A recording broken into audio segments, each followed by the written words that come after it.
Back up. I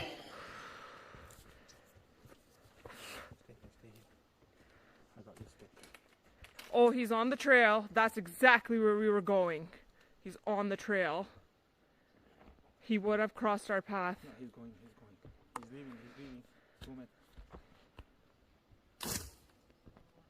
Oh, he is on our path. That was He's scary. gonna leave it in like 10 minutes. Oh. Okay. Get your stick. Guys, welcome to the next episode of Where in the World Are You, Rima? Through My Lens. Come along with me as I hike through Garibaldi Provincial Park to what is famously known as the Gargoyles. I'm going to explain how exactly the simple hike got pretty dangerous really fast. You would not believe. I almost died. It was so scary.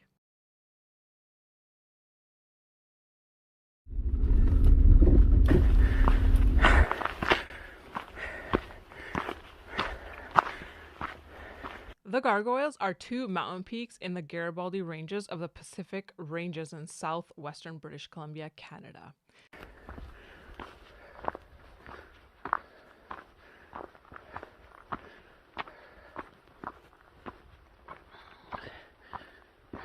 So there's two peaks there, and the highest peak has an elevation of 1,823 meters, which is roughly 5,981 feet. The lowest peak has an elevation of 1,816 meters, which is 5,958 feet. So the deeply eroded obsidian dome remnant of the Gargoyles contains a 77% silica content. It is the only quaternary high silica rhyolite identified anywhere in the Cascade Volcanic Arc. So I don't know if you guys are familiar, but there is a live volcano which releases its gases consistently in Garibaldi Provincial Park, but that's actually near the Black Tusk.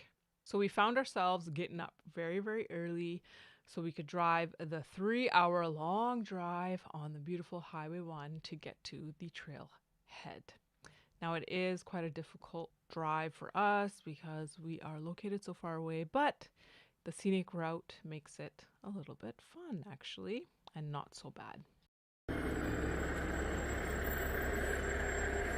So as we ventured through the Diamond Head Trail, the beginning of it is actually well marked right when you start, and of course heading through the switch packs, it's not that eventful at the beginning, but as we got to the opening and the forested area kind of opens up, it is absolutely breathtaking. Beautiful. There's a frost over all the nice colorful vegetation, the flora, but you can still see the color through it. It's like the first frost of October.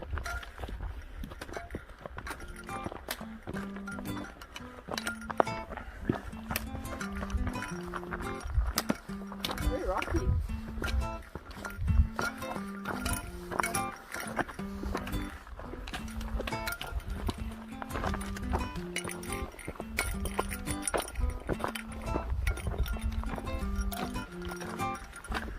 Now, the time of year that we completed this hike was actually outside of the recommended time, between July and September being the latest. It was quite a drought this year, so we ended up going in October. And as you can see, Oh my, so beautiful, it's so clear. this was the first day that frost actually turned up in the mountains because it was such a drought season and it was mainly hot throughout. And surprisingly, the skies were clear this day as we have been plagued with a lot of forest fires.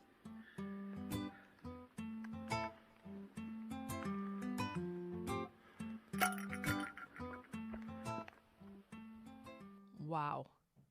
This whole hike from beginning to end is just absolutely gorgeous. So as we were hiking through the elevation gain, it's never an easy task, but it does get to a point where we're walking along the ridge of the trail, so it's all built on the side of the mountain pretty much. The trail is actually well maintained, but it's extremely, extremely exposed. Not that you'll fall right off the mountain, but you'll fall quite a bit if you trip over the edge. And there's quite a few boulders wedged deep within the trail.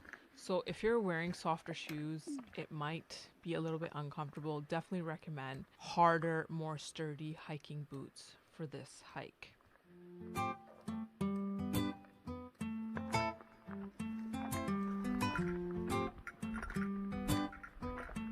This was actually my favorite part because, yes, one, the frost on the Aflora and the different colors of Aflora were so beautiful, all of the vegetation, but man, look at that view, you guys.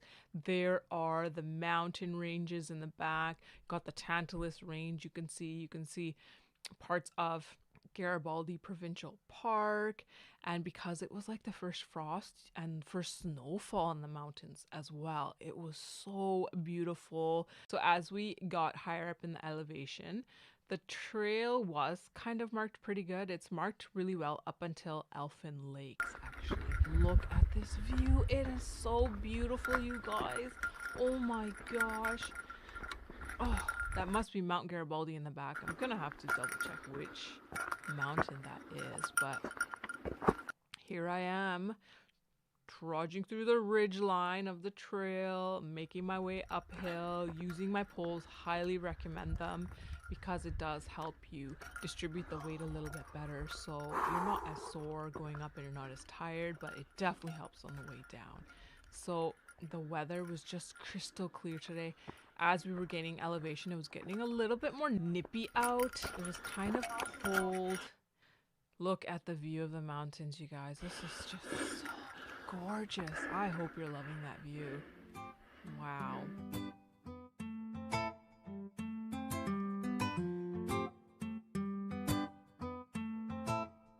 You honestly just need to be there in real life to actually appreciate how surreal and pristine this looks. It's just, oh, it's too gorgeous. My heart was so full. I just didn't want to leave from there.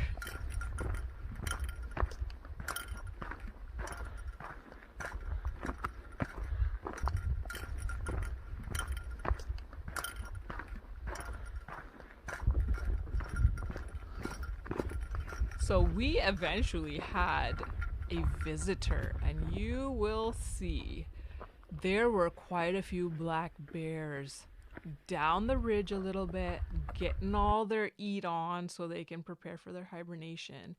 But as I saw the black bear and it noticed that we were now looking at it, it started to sprint up towards us. So we started making a lot of noise just to make sure that it wasn't going to sprint right up that hill and catch us. Wow, that was quite an encounter. Kind of scary because that bear, even though it seemed like it was far away, it was coming very close.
So there's a part of the trail where it opens up to kind of like a gateway or like a bridge that you walk under of tree. Oh my God, it was like I was walking into heaven.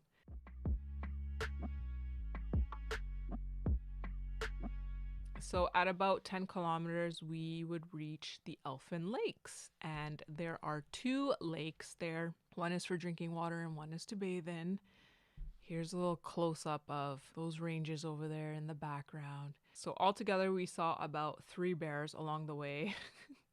That was scary. One was even closer. Yeah, be loud, be scary. He's coming on the trail. Back up. Back up.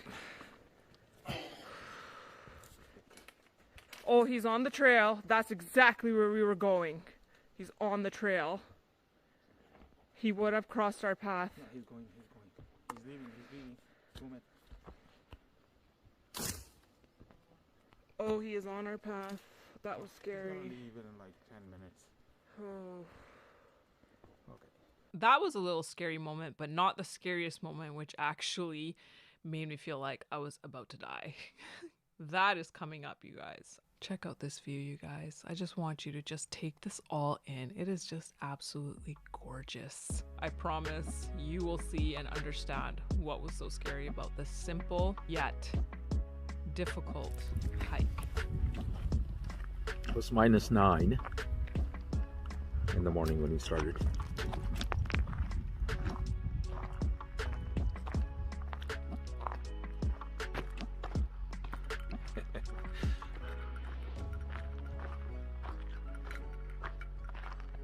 So it's relatively easy getting up to the Elfin Lakes.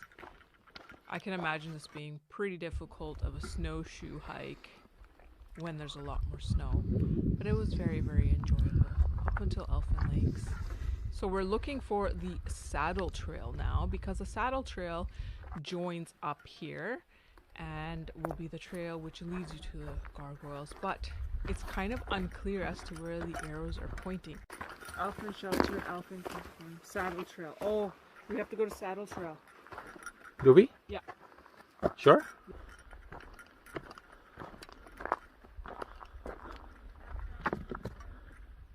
It was better that we followed our All Trails map, which kind of wasn't as clear either.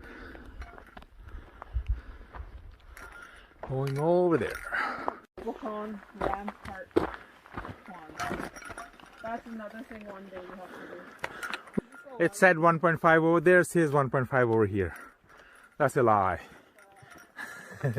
We actually ended up turning the wrong way, going down to Opal Cone rather than the Saddle Trail to the gargoyles. There is a secret junction, and it ends up being an off trail in order to get to the gargoyles, and we ended up turning, which was taking us to Opal Cone actually.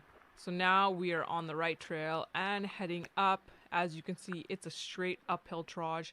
This was grueling. It was so grueling. Oh my gosh. And it was also extremely slippery. Now, it was a drier day, although it was, because of the frost, made it a little bit wet. But on a muddy day, I can imagine that you will need spikes in order to get up, because I was slipping like crazy. Well, both of us were. But when you look up, look at the gargoyles, the peak there. Oh, this mossy mountain, the mossy hill looks so gorgeous. This was the last 3 kilometers, and it honestly took a lifetime just to get to the lower couloir, or the lower ledge, which actually is kind of the false peak. And you'll see that it just kind of forms a U shape there.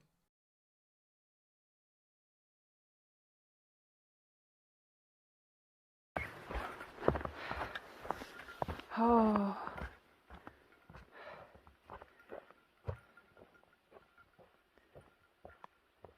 So we finally made our way through, and as you can see, woo, there was a friend actively roaming around the trail and left some litter for us. There's berries in it. I think the owner is around here. And you can tell he's been eating a lot of berries. Might have been a marmot though, but I like to think it was bear droppings. Oh, we're almost there, you guys. As the day went on, the weather was changing quite rapidly. Although it was a clear sky, and we finally made it to what we thought was the peak of the Gargoyles. This is the false peak. And that cloud came in so fast. At this point, we're having some issues with our footage. Our cameras are just shutting on and off. It got so cold, so fast. The temperature just dropped. And my fingers started freezing, my feet started freezing, the cloud came in, and the fog was so dense. At this point, you can see that this is taking us to the peak, but that's not the peak. The peak is hidden, so you could not see the peak anymore. As we were climbing up that last, maybe it was like 30 meters or so, we were slipping right back in the scree. And the cloud came in so fast you could not see even 5 feet in front of you. It was white out. We are in the cloud. Coming in an hour. We will be out of here in an hour. We're going further up on the... Can't see anything now. It came so fast and I could not even get enough footage to show you guys because everything shut off. My camera stopped working, my phone stopped working, and we decided that as long as we can see at this point, we can make it back down. And I swear I felt like I was just gonna fall off the edge. And that leads me to the point where I thought I was going to die on this relatively simple hike. But because the weather changed so fast, which happens a lot in the mountains, you gotta be responsible enough to just make the call. And you know what? It's better to save your life rather than making a stupid move just because you want to get to the peak and enjoy the views, which we obviously weren't going to have a view anyways. So I wanted to show you what the view of the Gargoyles Peak would actually look like. As you can see here, it's absolutely gorgeous, but we could not get that view because there was no visibility. It was white out. The cloud came in so fast and it was a snow cloud. We decided that the safest decision would be to head back down. And I really hope you guys like this video of Through My Lens, Where in the World Are You, Rima. I will go back to the Gargoyles. It's on my bucket list. I want to make it to the peak. It's a tough one, even in the summer, because of all the loose scree and that you're just sliding right back down when you're trying to get up the peak.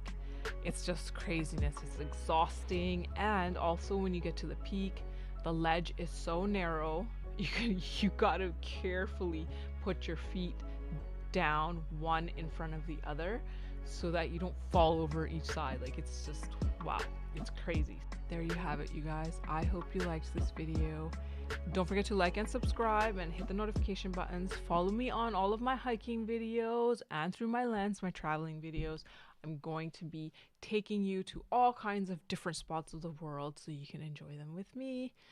And of course, we're going to stay safe along the way. We don't want to die on a hike where we can't see, where we don't have any visibility. Let's play it